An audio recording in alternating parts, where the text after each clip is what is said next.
क्योंकि उस समय जब हम सो मस्ट बी गो ऑन, जब शो चल रहा है फिर उस समय बाकी चीज़ों पर ध्यान नहीं जाता है, क्योंकि मुश्किल ये होती है कि आप इसको करते नहीं हैं तो आपको इसका आइडिया भी नहीं है, तो वो गुरु की गति के बिना होता भी नहीं है। अगर या तो इधर बैठे कभी तो आपको समझ आ जाएगा कि इसमें क्या मुश्किलात आती हैं। तो पहले कर लें जो भी बातचीत करनी है और उस समय सिर्फ अनुष्ठान करें तो वो अच्छी लयता से होता है। गुरुओं के मन, सभी साधकों के मन एक शांत गंगा जल जैसे होते हैं।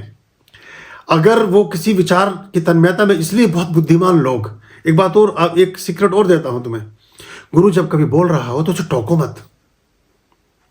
जैसे प्रत्यक्ष कभी मिले हो, वो किसी बात पे शुरू हो जाता है। बहुत सारे लोग गलती ये करते हैं कि वो बीच में अपनी टांग अड़ा देते हैं और वो जिस यात्रा पे आपको ले जा रहा था वो फिर भटक जाता है वहां से, या उसका मन फिर हट जाता है उस चीज से। उसको सुन लो पहले।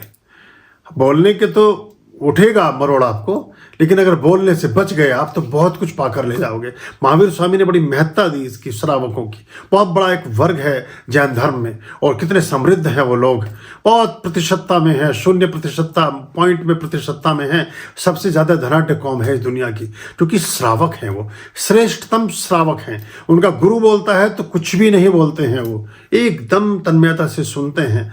क्योंकि एक ही काम हो सकता है, या तो मैं बोलूं या तो आप बोलें। अगर मैं बोलूं तो आप सुने और आप बोले तो मैं सुनूं, यही हो सकता है। लेकिन अगर हम दोनों ही बोलेंगे तो कोई भी कुछ बात नहीं कर पाएगा। तो ये बहुत सूक्ष्म एक छोटी सी बात है। प्रत्यक्ष मुलाकात में भी बहुत लोग इस बात की गलती कर जाते हैं कि मैं किसी विषय को समझाने बैठा हूं तो उसको सुनते नहीं है ठीक से। अगर सुन ले एक बार, उनके सारे प्रश्नों के उत्तर उसमें आ जाते हैं। ध्यान रखेंगे तो अच्छा है।